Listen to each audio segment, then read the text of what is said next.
Dieu a tant aimé le monde qu'il a donné son Fils unique, Jésus-Christ. Quel est cet amour? Quel est cet amour? Quel est cet amour? Quel est cet amour? Rénommer c'est accru à cause de l'accomplissement de ses promesses. Ce qu'il a promis, il l'accomplit. Ce qu'il a dit, il l'exécute. Shalom à toutes et à tous. Shalom également à ceux qui nous suivent via le média. Nous bénissons Dieu pour ce merveilleux jour. Jour de gloire. Jour de joie. Tu peux communiquer un peu de joie à ton voisin. Communique joie même à toi qui me suit via le...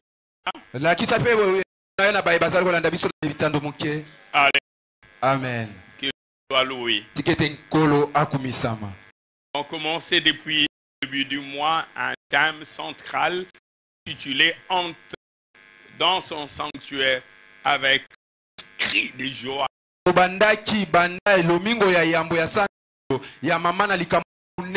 son sanctuaire avec des cris de joie. Permettez-moi en ce jour de nous proposer deux portions des Écritures. J'aimerais nous demander de lire Genèse chapitre 29, versets 31 à 35.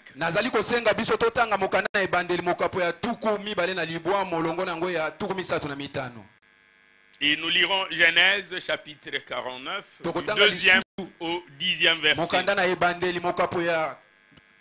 49, 2 à 10. Genèse chapitre 29, verset 31 à 35. Je lis au nom de Jésus-Christ. La Bible dit ceci. L'Éternel vit que Léa n'était pas aimée et il la rendit féconde tandis que Rachel était stérile. Verset 32. Léa devint enceinte et enfanta un fils à qui elle donna le nom de Ruben. C'est Léa qui donne le nom. Ruben, car elle dit, l'Éternel a vu mon humiliation et maintenant mon mari me maiera, mon époux me maiera. C'est 33, elle devait encore enceinte. Elle enfanta un fils. Elle dit, l'Éternel a entendu que je n'étais pas aimé. Et il m'a aussi accordé celui-ci.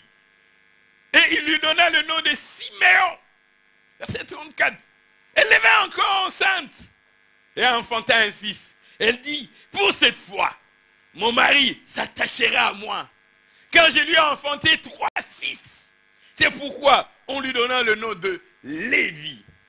Verset 35, elle devait encore enceinte et enfanta un fils. Elle dit, cette fois-ci, je louerai l'Éternel. Cette fois-ci, je louerai l'Éternel. C'est pourquoi elle lui donna le nom de Judas.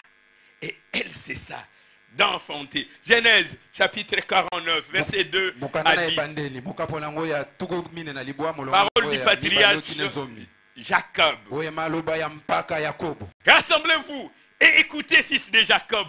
Écoutez, Israël, votre père. Il cite ses enfants. Il commence par les premiers. Ruben, toi, mon premier-né, ma force et les prémices de ma vigueur. Supérieur en dignité, supérieur en puissance. Impétueux comme les eaux. Tu n'auras pas la prééminence. Car tu es monté sur la couche de ton père. Et tu as essuyé ma couche en y montant. Verset 5. Siméon et Lévi sont frères. Leurs glaives sont des instruments de violence. Que mon âme n'entre point dans leur conciliabule. Que mon esprit ne s'unisse point à leur assemblée. Car dans leur colère, ils ont tué des hommes. Et dans leur méchanceté, ils ont coupé des jarrets, des taureaux. Maudite soit leur colère, car elle est violente. Et leur fureur, car elle est cruelle. Je les séparerai dans Jacob et je les disperserai dans Israël. Verset 8. Judas, tu recevras les hommages de tes frères. Ta main sera sur la nuque de tes ennemis. Les fils de ton père se prosterneront devant toi. Judas est un jeune lion. Judas, tu reviens du carnage, mon fils. Judas ploie les genoux. Judas se couche comme un lion, comme une lionne. Qui le fera lever? Verset 10. Le spectre ne s'éloignera point de Judas, ni le bâton souverain d'entre ses pieds, jusqu'à ce que vienne le Shiloh, et que le peuple lui obéisse. Nous acclamons les Seigneurs. Oh, que nous acclamons les Seigneurs. Aujourd'hui, c'est un jour de joie, un jour d'exaltation, où nous proclamons le haut fait de l'Éternel, où nous ne pouvons pas nous résister. Nous sommes poussés à vouloir même danser. Nous sommes poussés à pouvoir. C'est des cris de joie. Le sous-thème de ces jours est intitulé cette fois-ci, je louerai l'Éternel. Cette fois-ci, je louerai l'Éternel. Oh, c'est différent. Cette fois-ci, je louerai l'Éternel. Cette fois-ci, j'altérerai l'Éternel. Cette fois-ci, je magnifierai l'Éternel. Cette fois-ci, je publierai le haut de l'Éternel. Alléluia. Gloire à Jésus-Christ. Le texte que nous avons lu tout à l'heure dans Genèse chapitre 29. C'est certainement le patriarche Jacob qui avait pour femme Léa, Rachel, et à qui on va même ajouter les servantes Bila et Zilpa.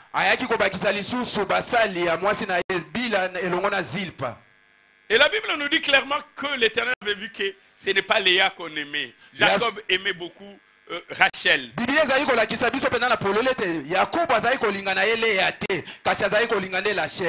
Et Dieu va rendre Léa plus féconde. Laisse-moi te dire une chose. Le plan des hommes, ce n'est pas le plan de Dieu. C'est là où tu es rejeté que Dieu manifeste sa grandeur. Là où tu es rejeté, il exalte sa puissance. Il comble tous les déficits. Et là où les gens trouvent que tu es de petite taille, lui vient t'élever. Alléluia. Amen. Gloire à Jésus-Christ. Et Dieu va rendre Léa féconde. Léa va enfanter un premier fils à qui il va donner le nom de Ruben.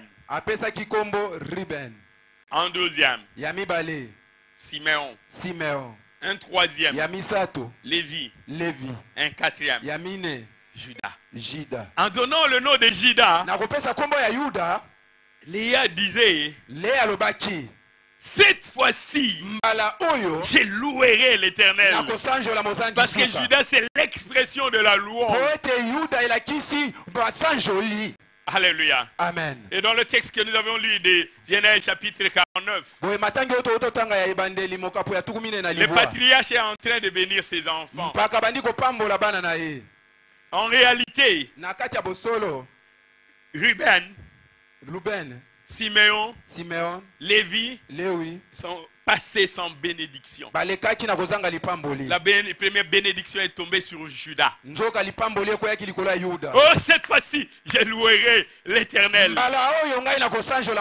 Je suis passé par des circonstances, par des événements, par des maladies, par des accidents, par des épreuves. Par cette fois-ci, j'ai dit, je louerai l'Éternel. Cette fois-ci, je louerai l'Éternel. Alléluia. Amen. Gloire à Jésus-Christ.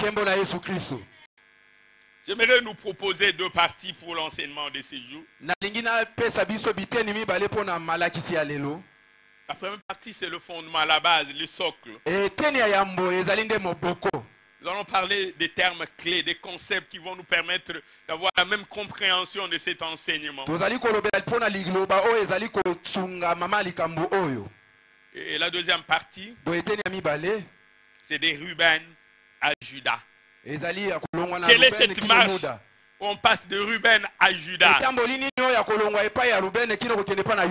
Et pourquoi Léa pouvait-elle dire cette fois-ci, je louerai l'Éternel? Est-ce à dire que Léa n'avait jamais loué l'Éternel auparavant? Alléluia. Amen. La pierre d'assise de cet enseignement. Le terme clé, les concepts de base. Léa dit cette fois-ci. Pourquoi Léa a-t-elle dit cette fois-ci? Pourquoi pas seulement je louerai l'Éternel? Elle pouvait dire je louerai l'Éternel. Cette locution, qu'est-ce qu'elle veut dire? Cette locution sert à marquer un temps d'arrêt pour annoncer un temps nouveau. Une ancienne manière de faire qu'on abandonne pour adopter une nouvelle manière. C'est annoncer une ère nouvelle. Pour annoncer un changement profond. Lors du noce des Cana, les gens étaient en train de boire du vin. Mais lorsque Jésus-Christ a amené le vin nouveau, les gens ont reconnu que cette fois-là, ils avaient eu du vin. Comme si en réalité, ce qu'ils avaient bu avant n'était pas du vin. Celui-là, c'était du vin, mais c'était un vin de notre goût. Alléluia. Amen. Dieu t'apporte du vin nouveau. Un vin nouveau. Tu avais certainement pendant le noce des Cana bu du vin.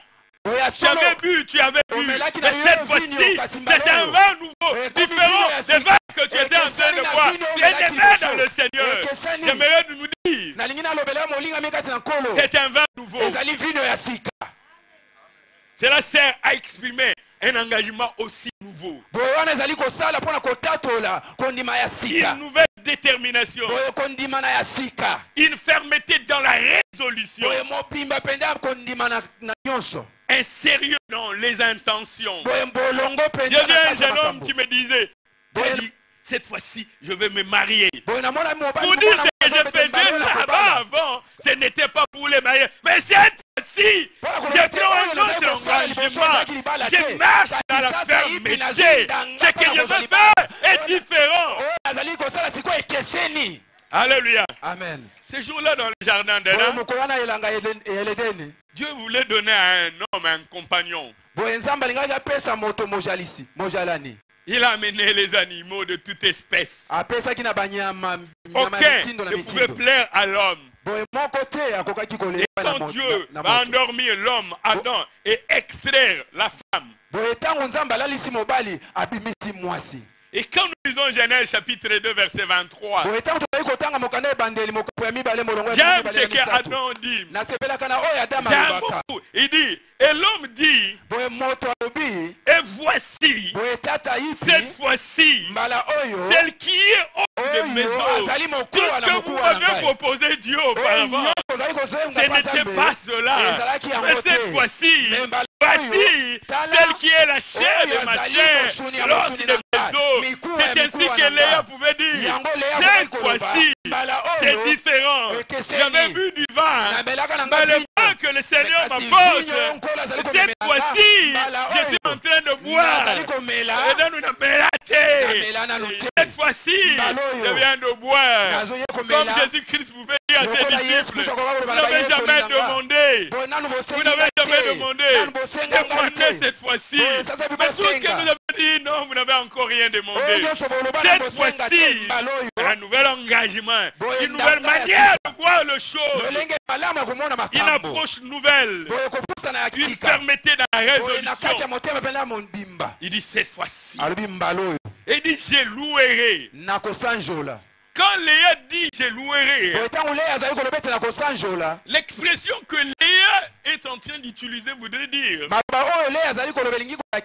l'enfant qui vient de naître est l'expression de la louange. Léa est en train de dire le fait parleront.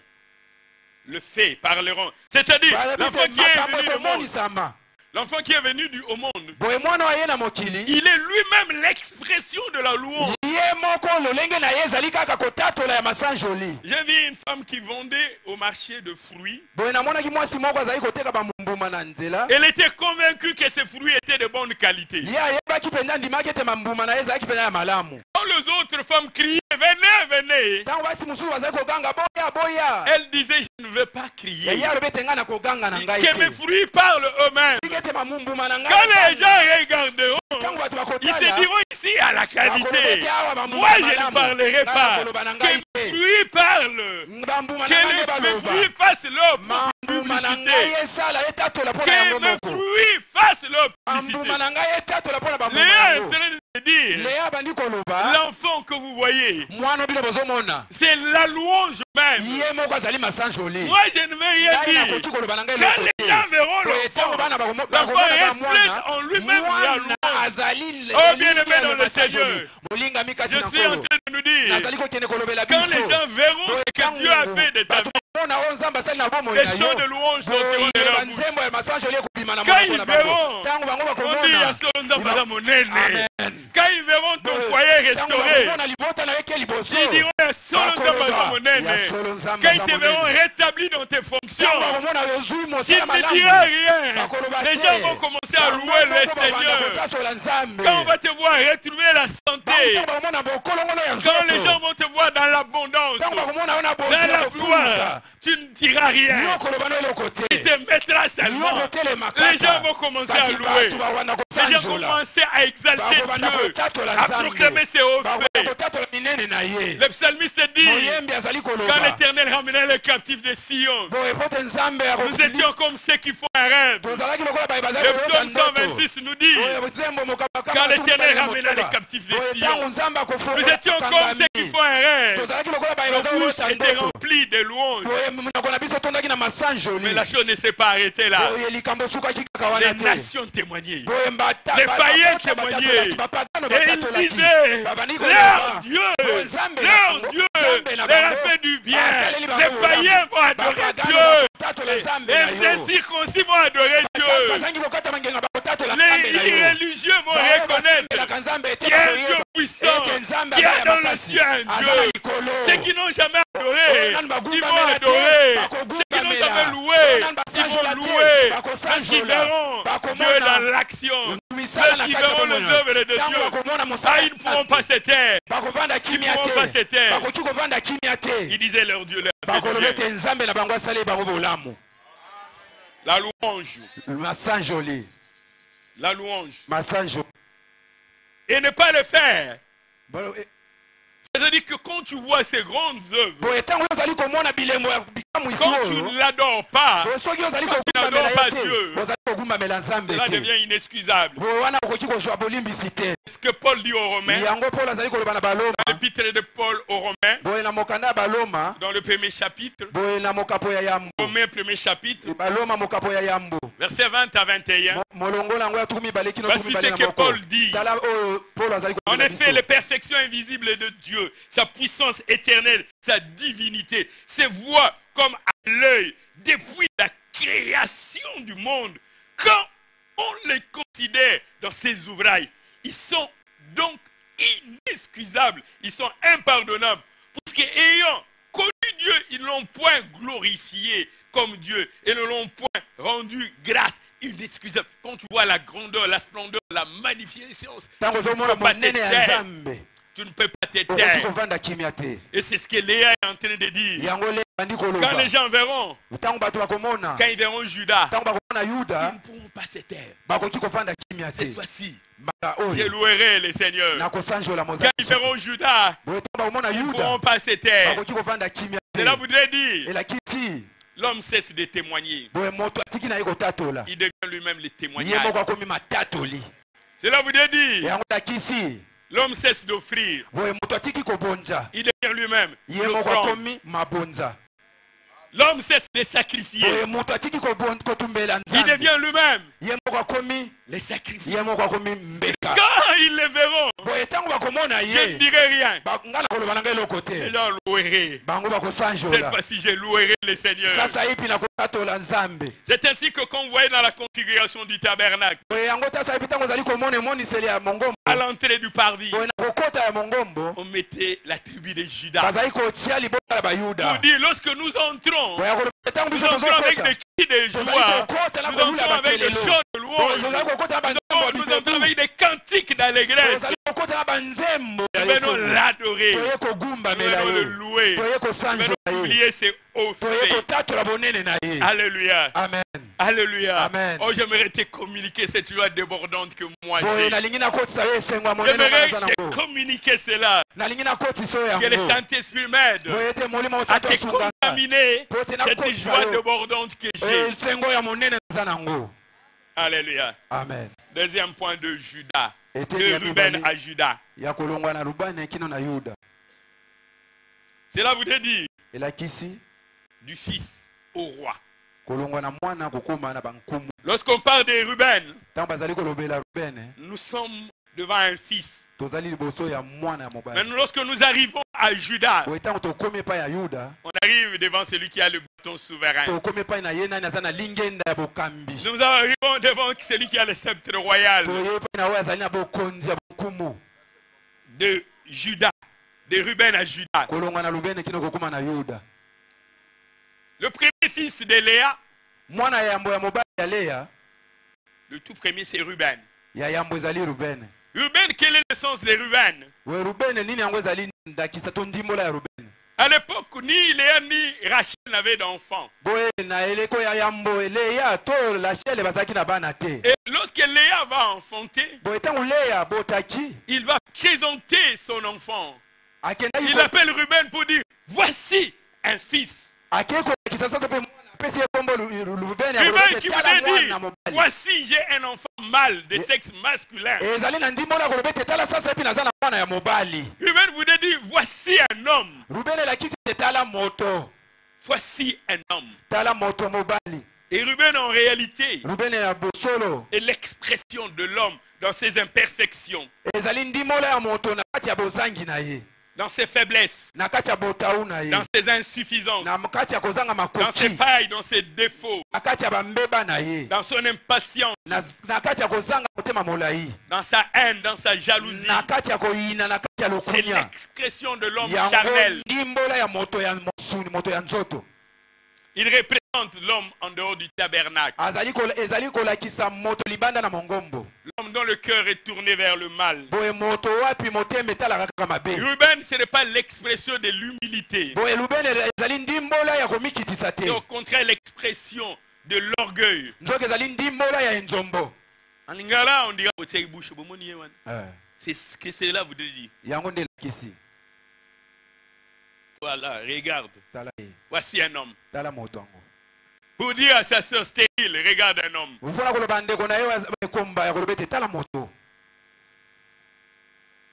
L'homme tourné vers les désirs charnels.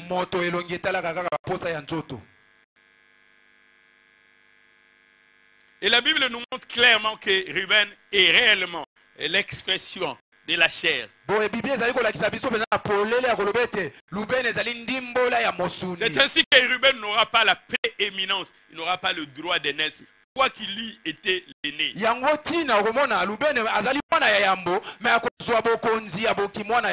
La Bible nous dit dans Genèse chapitre 35 verset 22.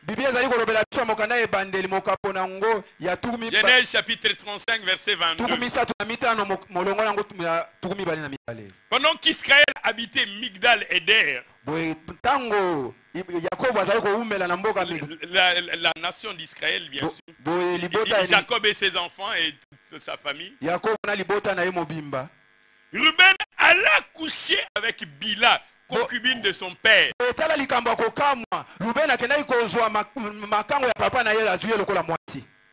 Et tout Israël l'a pris. C'est ça, Ruben, l'expression de la chair, dans ses convoitises, dans ses désirs. Il alla coucher avec la concubine de son père.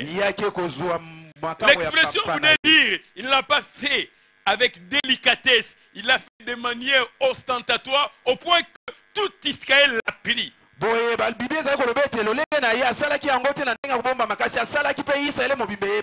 Israël a appris que Ruben avait pris la concubine de son père. Il n'aura pas la prééminence.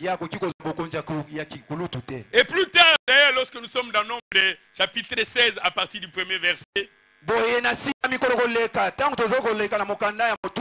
lors de la révolte de Corée, Corée était lévite. Mais les trois autres qui vont se révolter avec Corée, ils étaient des Rubénites. Il y avait Corée, il y avait Dathan, il y avait Abiram et On. Et les trois étaient des Rubénites. La Bible nous dit dans Nombre chapitre 16, les premiers versets, Corée, fils de Lévi, s'est révolté avec Dathan et Abiram, fils d'Eliab, et On, fils de Pélet, tous trois fils de Ruben. Et donc les quatre leaders, les quatre leaders dans la révolte, il y avait Corée qui était lévite, il y avait Dathan, Abiram et On qui était des Rubénites. Telle est l'expression de Ruben. Comme qui est encore en dehors du tabernacle, qui ne va pas à la rencontre de Dieu, qui est éloigné des plans de Dieu. Ruben. Deuxième fils. Le deuxième fils, il va l'appeler Siméon. Siméon pour dire qui a été entendu. Il dit Dieu m'a entendu. Dieu a vu mon affliction. Dieu a vu ma détresse. Dieu a vu ma désolation, mon opprobre, mon humiliation, mes angoisses, mes persécutions, mes tribulations, mes larmes, mes pleurs, ma désolation, mes grincements de dents, mes pleurs, mes larmes, mon deuil. Dieu a vu tout cela. Il dit je vais l'appeler Siméon. Parce que Dieu m'a entendu. Siméon, le deuxième fils. Mais Siméon est l'expression de celui qui entend, mais qui ne comprend pas l'appel de Dieu. Il entend mais il ne comprend pas.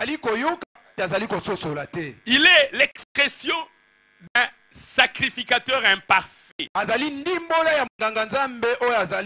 qui est encore dans l'imperfection, qui ne comprend pas l'appel de Dieu, mais qui au contraire entend l'appel de la chair. Il y a l'appel de Dieu et l'appel de la chair. Siméon entend l'appel de la chair au lieu d'entendre l'appel de Dieu. Il n'entend pas la voix de la conscience. Il n'entend pas la voix divine, mais il entend la voix charnelle. Alléluia. Amen. Siméon avait une sœur qui s'appelait Dina. Siméon pouvait entendre le pleur de Dina Mais il n'entendait pas les cris de l'Éternel. Et donc il est encore imparfait. Ruben, il est l'homme dans sa chair. Siméon entend. Mais il entre dans la confusion. C'est un peu comme au commencement du ministère de Samuel. Lorsque Dieu appelait Samuel, Samuel ne comprenait pas l'appel de Dieu. Samuel allait vers les souverains sacrificateurs Élie. Pendant que c'est Dieu qui l'appelait, il est encore dans la confusion. Comme cet aveugle que Jésus-Christ avait nettoyé les yeux. À la première touchée, la vue n'était pas encore claire. Il voyait des hommes qui ressemblaient à des arbres. Il n'a pas encore une vision claire. Il a besoin d'être éclairé. Il entend mais il ne sait pas bien voir. 1 Samuel chapitre 3. 1 Samuel chapitre 3, verset 6 à 7 nous dit: l'Éternel appelait de nouveau Samuel. Parce que l'Éternel avait déjà appelé. Il appelait de nouveau. Et Samuel s'éleva et alla vers Élie. Samuel, c'est l'Éternel qui t'appelle. Samuel s'éleva et alla vers Élie. Et il dit: mais voici, quand tu m'as appelé. Élie répondit: je n'ai point appelé mon fils. Et tourne t'es couché. Samuel ne reconnaissait pas encore la voix de l'Éternel. La parole de l'Éternel ne lui avait pas encore été révélée. Siméon, c'est l'expression de celui qui n'a pas encore la révélation. Celui qui confond le combat. Celui qui confond les adversaires.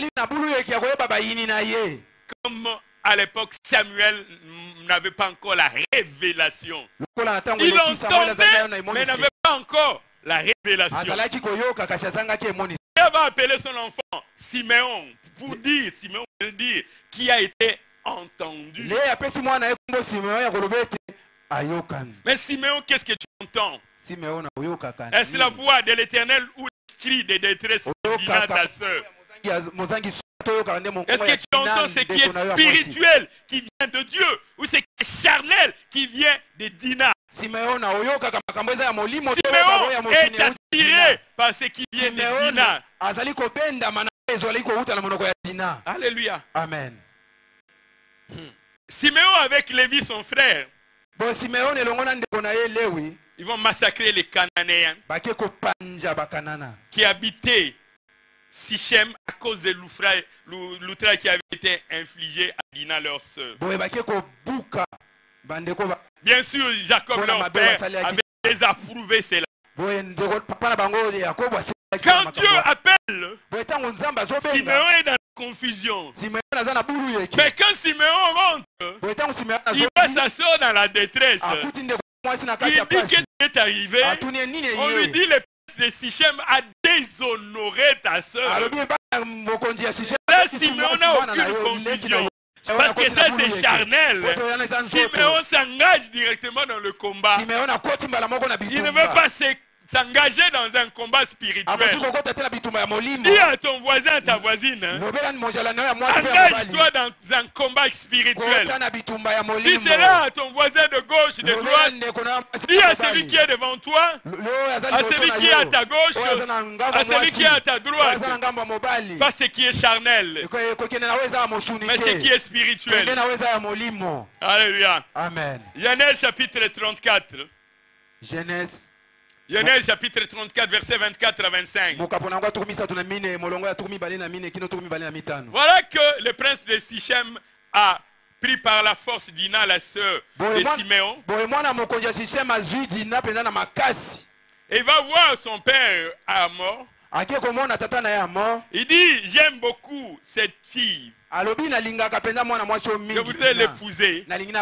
Va demander la main à son père pour que je la prenne pour épouse. Simeon n'avait pas entendu cela. Il disait en son cœur, ouais. Et voilà, le roi Amon va proposer à Jacob, dit tout ce que tu demandais. Il lui dit même, ne me demande pas peu de choses, demande beaucoup. Comme d'autres,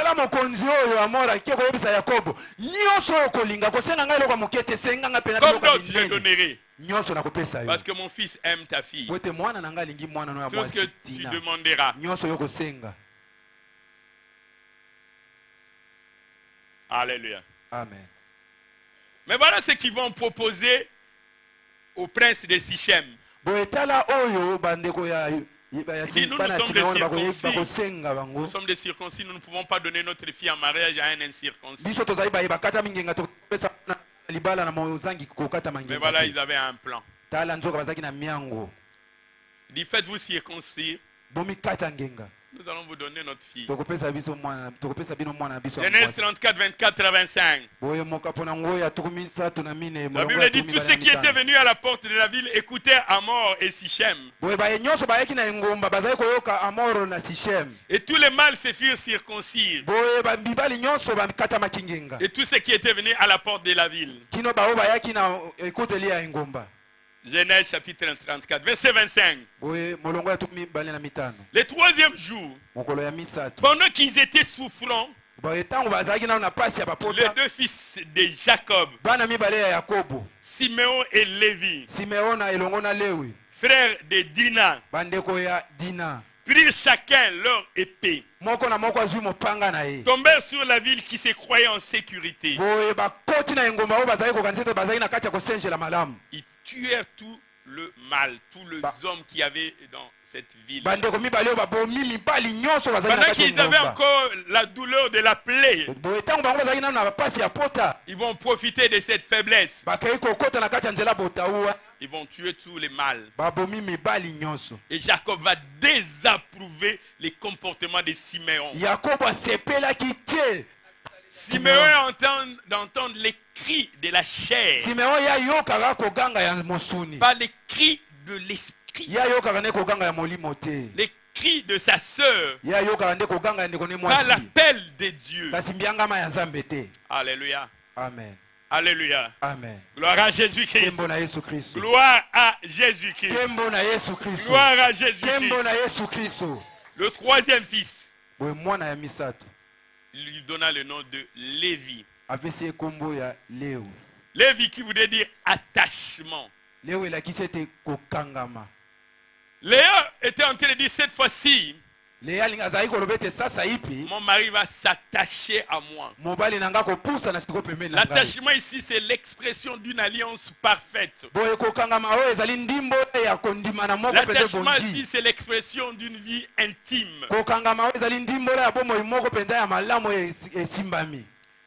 Et Lévi, c'est l'image de l'homme qui commence à s'attacher à Dieu. De l'homme qui commence à chercher Dieu. Qui est appelé à entrer dans le lieu saint. Mais qui ne peut rien amener à la perfection. Parce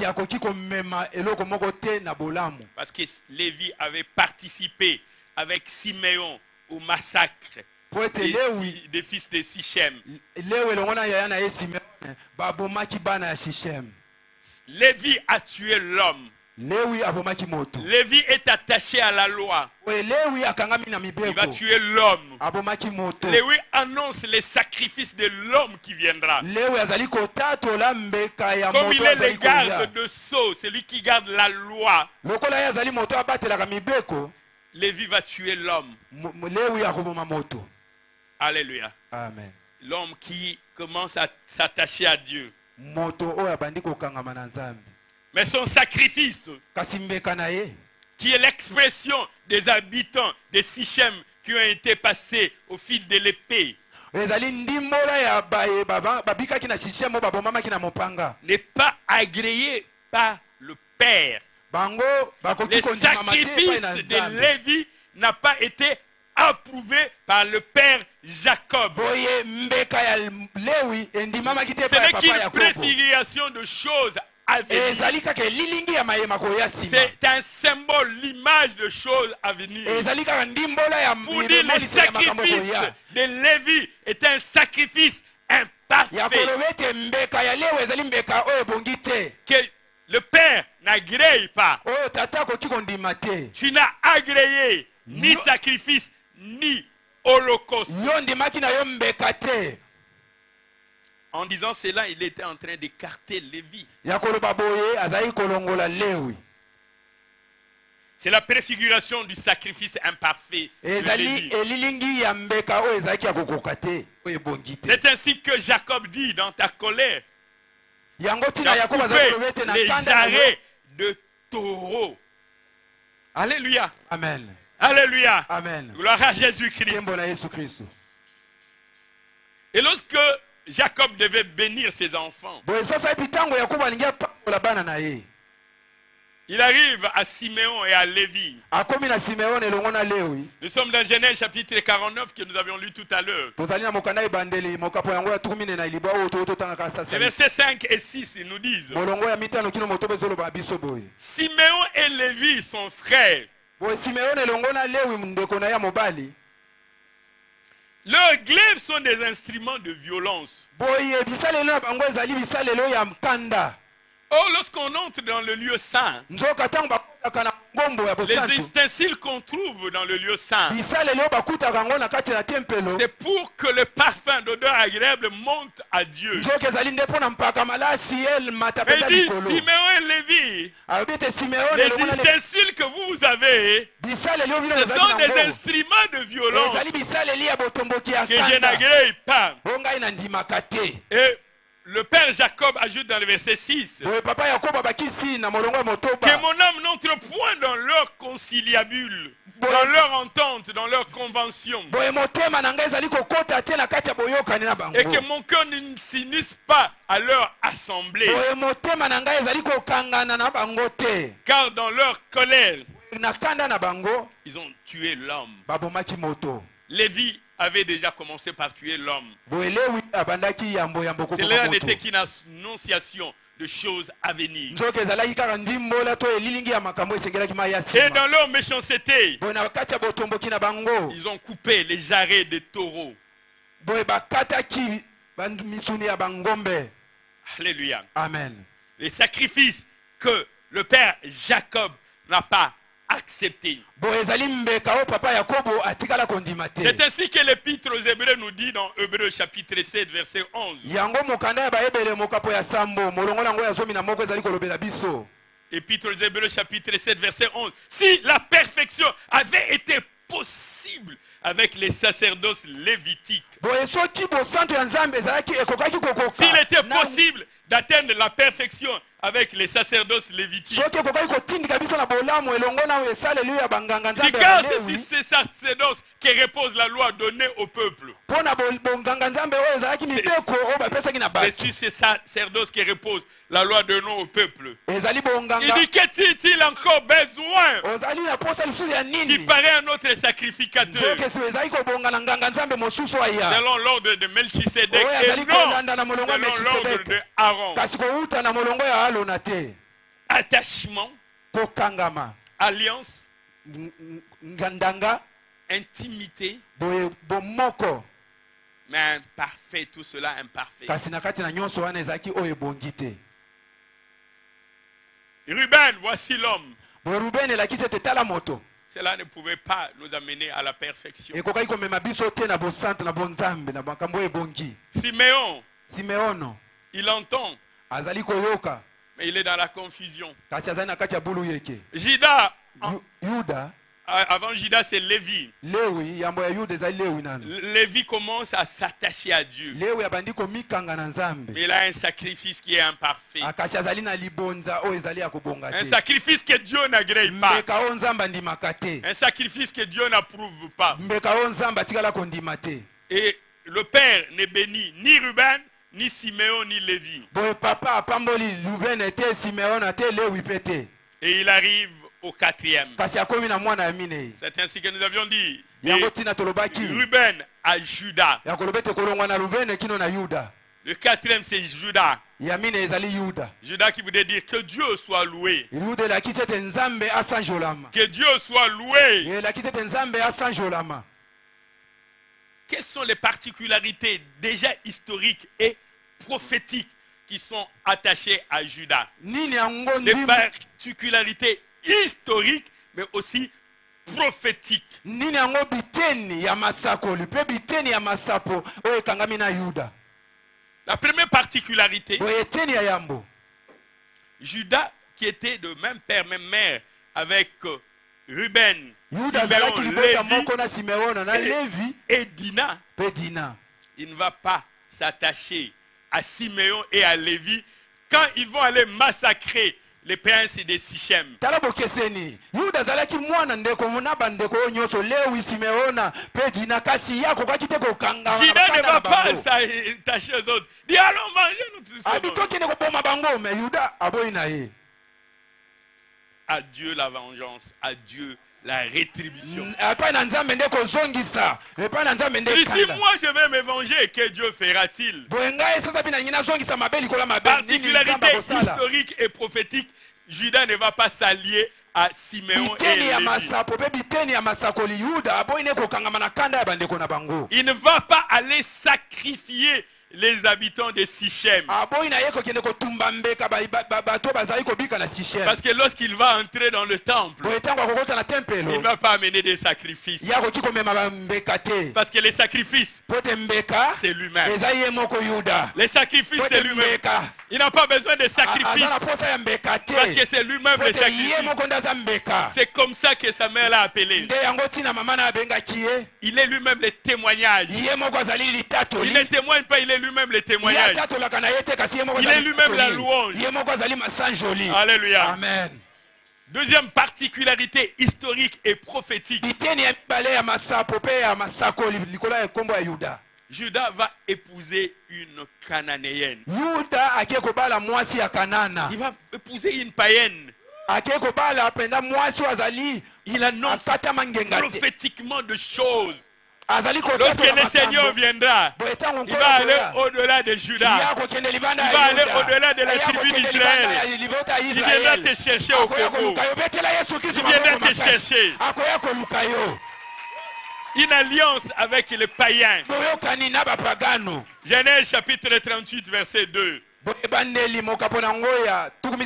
Genèse chapitre 38, verset 2. La Bible dit ceci. Judas vit la fille d'un Cananéen. La fille d'un Cananéen nommé Shua. Ce Cananéen s'appelait Shua. Et Judas va voir la fille d'un Cananéen. Il va voir ce qui était loin. Ceux qui n'avaient pas accès dans la tente d'assignation, qui ne pouvaient pas entrer dans la présence de Dieu, ceux qui étaient éloignés, ceux qui n'avaient pas part à l'héritage, ceux qui n'étaient pas des enfants de la promesse, il va regarder. Et la Bible dit dans Genèse chapitre 38, verset 2, il l'a pris pour femme et alla vers elle.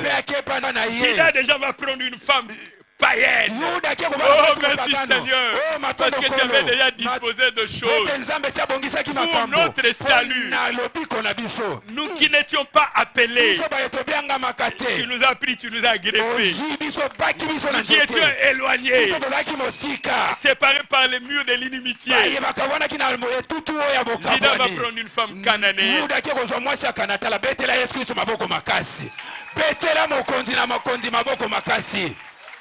Oh. Troisième particularité historique et prophétique de Judas. Lorsque les enfants de Jacob avaient pris leur frère, les faiseurs de songes, il dit on va les tuer. On verra que deviendront ces songes. Il y a qui on va te tuer. Judas trouve que ses sacrifices étaient imparfaits. Pourquoi vont-ils sacrifier Joseph? Judas dit, je dois sauver Joseph. J'ai en moi l'appel du salut. Je dois sauver Joseph. Il faut sauver Joseph. Ses frères disaient, il faut le tuer. Ruben dit, tuez-le. Simeon dit, tuez-le. Lévi dit, tuez-le. Gad dit, tuez-le. Aser dit, tuez-le. Nephtali dit, tuez-le. Dan dit, tuez-le. Judas dit, je dois sauver Joseph. Judas disait, je dois sauver Joseph. Ruben disait, nous devons le tuer. Judas dit, je dois sauver Joseph. Joseph ne doit pas mourir. Joseph ne doit pas mourir. Joseph ne doit pas mourir. Joseph ne doit pas mourir. Genèse chapitre 37.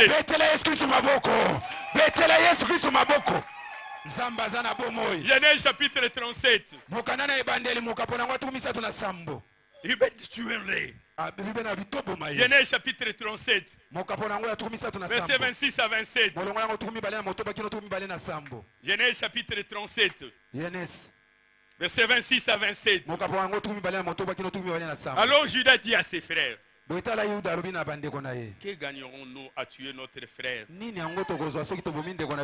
à cacher son sang? Que gagnerons-nous à les tuer? Je vous propose une solution. Venez, vendons-le aux Ismaélites. Vendons-le. Il avait prévu. Vendons-le. Mais ne le tuons pas. Ne portons pas la main sur lui. Il est notre frère, il est notre frère. Et ses frères avaient accepté la proposition de Judas. C'est ainsi que Joseph va être vendu. Judas va sauver Joseph. Il va sauver Joseph. Quatrième particularité historique et prophétique. Mais voici. Joseph se retrouve en Égypte, assis dans la royauté, et avec le trône qui les séparait de Pharaon. Les enfants de Jacob vont chercher les vivres en Égypte. Voilà que Joseph, le grand, va appeler leur dernier dit Benjamin qui viennent. La première des choses, lorsqu'ils arrivent chez Jacob, Jacob refuse de libérer Benjamin. Judas dit, moi je donne en gage mes deux enfants. Si je ne ramène pas Benjamin, tu en fais ce que tu veux. Jacob libère Benjamin. Ils arrivent chez les grands, Joseph. Quand ils achètent les vivres, Joseph demande à ce qu'on leur remette l'argent dans leur sac. Mais aussi de mettre la coupe de Joseph, la coupe d'or dans le sac de Benjamin. Et après ils sont servis, ils s'en vont. Et lorsqu'ils partaient, Joseph envoie ces gens, dit poursuivez-le. Ils ont volé ma coupe, ils ont volé ma coupe. Ils ont volé ma coupe. On va les poursuivre. Il dit, qu'est-ce que vous m'avez fait? Vous êtes venu, je vous ai donné les vivres et cela n'était pas suffisant. Vous avez volé ma coupe. Nous ne sommes pas de voleurs. Notre Père ne nous a pas enseigné cela. Que celui chez qui tu trouveras ta coupe, qu'il meure. Vous avez dit quoi? C'est celui chez qui nous allons trouver la coupe qu'il meurt. Vous avez entendu cela? Vous avez entendu? Commencez à fouiller. On trouve de l'argent. On fouille. On trouve de l'argent. Et on arrive chez Benjamin. On fouille. On retrouve la coupe. Et cet enfant va mourir. Cet enfant va mourir. Genèse chapitre 44. Quel est donc ce serviteur qui donnait là la nourriture convenable au temps convenable? Genèse chapitre 44. Je vais faire des lectures en bon pour que nous puissions nous situer dans les Écritures. Dans Genèse chapitre 44, le premier verset, la Bible nous montre clairement que c'est Joseph qui avait donné l'ordre. Joseph donnait cet ordre à l'intendant de sa maison. Rempli de vivre les sacs de ces gens-là, autant qu'ils pourront emporter. Et met l'argent de chacun à l'entrée de son sac. Tu mettrais aussi ma coupe. La coupe d'argent. La coupe, non, tu mettrais aussi ma coupe à l'entrée du sac du plus jeune avec l'argent de son blé. C'est Joseph qui avait demandé. Dans le verset 12, l'intendant le fouilla. Il fouilla tous les sacs. Il commença par Ruben et jusqu'à terminer par Benjamin. Et finissant par Benjamin, il a pu trouver dans le sac de Benjamin. Benjamin devait mourir. Et Judas va accomplir un acte historique et prophétique. Dans le verset 33. Dans le verset 33, voici ce que Judas dit. Judas va se présenter comme sacrifice expiatoire. Comme sacrifice. Il dit, permets donc que je t'ai pris à ton serviteur de rester à la place de l'enfant. Il dit non, libère cet enfant. Libère Benjamin. Judas dit, moi je prendrai la place de Benjamin. Benjamin va mourir. Que Benjamin ne meure pas. Que moi Judas je meurs à la place de Benjamin. Que moi Judas je meurs à la place de Benjamin. Libérez Benjamin. Que Benjamin ne meure pas. Mais que moi Judas. Joseph a entendu ce discours. Joseph n'en revenait pas. Joseph était ému. Il dit, mais ces frères qui étaient capables de me tuer, aujourd'hui ils veulent prendre la place de l'un d'eux. Il dit, j'accepte de rester ici comme esclave, comme serviteur. Fais de moi ce que tu voudras, mais que l'enfant remonte avec ses frères, que l'enfant ne meure pas. Judas, il annonce Jésus-Christ. Il dit Benjamin ne mourra pas. Benjamin ne mourra pas. Moi je prendrai la place de Benjamin. Benjamin ne mourra pas. Moi je prendrai la place de Benjamin. Judas qui avait protégé Joseph afin que Joseph ne meure pas. Et Judas vient aussi protéger. Il dit non, Benjamin ne mérite pas la mort. Moi j'accepte la mort. J'accepte de mourir. Mais que cet enfant aille. Judas ce n'était pas l'aîné. C'est pas Ruben. C'est pas Siméon. C'est pas Lévi. Mais c'était le quatrième. Il dit moi j'accepte de mourir pourvu que Benjamin puisse vivre. J'accepte d'être esclave pourvu que Benjamin soit libre.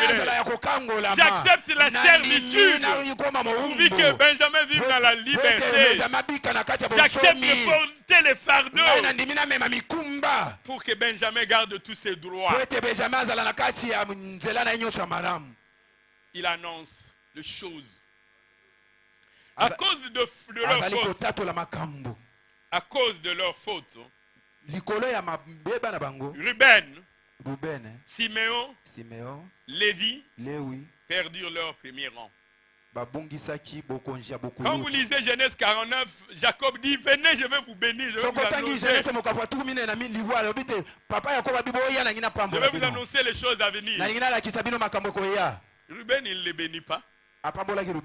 Siméon, il ne les bénit pas. Lévi, il ne les bénit pas. Il faut arriver à Judas. Judas, Judas, cette fois-ci, je louerai l'Éternel. Judas, c'est l'expression de la louange. C'est ainsi que lorsque nous entrons dans le sanctuaire de Dieu, lorsque nous venons dans sa présence, nous avons des cantiques de louange, nous avons des chants d'allégresse. Lorsque nous regardons Judas, nos lèvres ne peuvent pas s'éteindre. Des paroles remplies de charme bouillonnent dans nos cœurs. Et j'ai dit que ma langue soit comme la plume d'un habile écrivain. Parce que cette fois-ci, je louerai l'Éternel. À cause de leurs fautes, les autres n'ont rien reçu. Et donc Jacob mourant va donner à Judas la bénédiction prophétique qui découlait du droit d'aînesse. Il ne lui donne pas le droit d'aînesse, mais il lui donne la bénédiction prophétique du droit de naissance. Parce qu'il est le premier à recevoir la bénédiction. Voici ce qu'il dit dans Genèse chapitre 49. Le verset 8. Il dit Judas, tu recevras les hommages de tes frères. Judas devient comme l'aîné. Et tu recevras les hommages de tes frères.